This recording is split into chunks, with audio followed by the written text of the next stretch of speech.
I'm David Taylor. I'm the ambassador or permanent rep to the European Union, to NATO, and also ambassador to Sweden, living in Brussels. In Brussels, they say it's a land of chocolate and beer and the mannequin peace and all that kind of thing, but a lot of New Zealanders don't seem to know that. So those are some things about Brussels that are noteworthy. It's got lots of culture and museums, and it's really interesting in that sense. Lively city, a lot of history there. And the main task we've got is to advance New Zealand's aspiration to have a free trade agreement with the EU. And then we'd live and breathe that, and that's really important. But the EU is going through a period of crisis at the moment. There's a lot of other issues that they're dealing with. We've all been reading the newspaper about Brexit, the migration crisis, the million people that came to Europe last year is a real strain for them. Financial issues still, they haven't fully recovered from the global financial crisis. Greece has had some particular problems. Stresses and strains with Russia and other neighbours. So there's a whole slew of things that we're trying to keep tabs on week to week and month to month, and all of them have implications for New Zealand. Well, I think we New Zealanders bring a sense of the need for international rules and fair play. We like to engage, we're very active, we're outgoing, we pursue our interests very vigorously, we listen very carefully, we're not just in send mode all the time.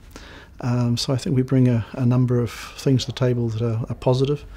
When we meet with people from the EU or NATO or the countries that the Post covers, they talk about us sharing values and interests with them, so we're respected, I think, for that perspective that we bring, even though we're a long, long way away.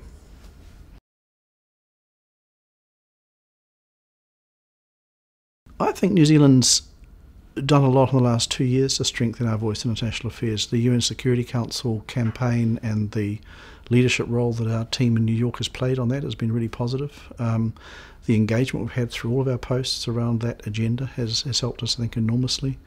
One of the challenges will be to keep and capture those benefits in the longer term. We've got Helen Clark's campaign to become Secretary General of the UN. That will also be important in terms of the longer run. But we need to be doing work across a much broader front, obviously, than just those specific issues, and that means pursuing our bilateral trade and economic and political and cultural interests assiduously and actively, which is something I think that we've always been good at doing. But you can't take your foot off the pedal on that stuff. You've got to keep at it and keep pushing away.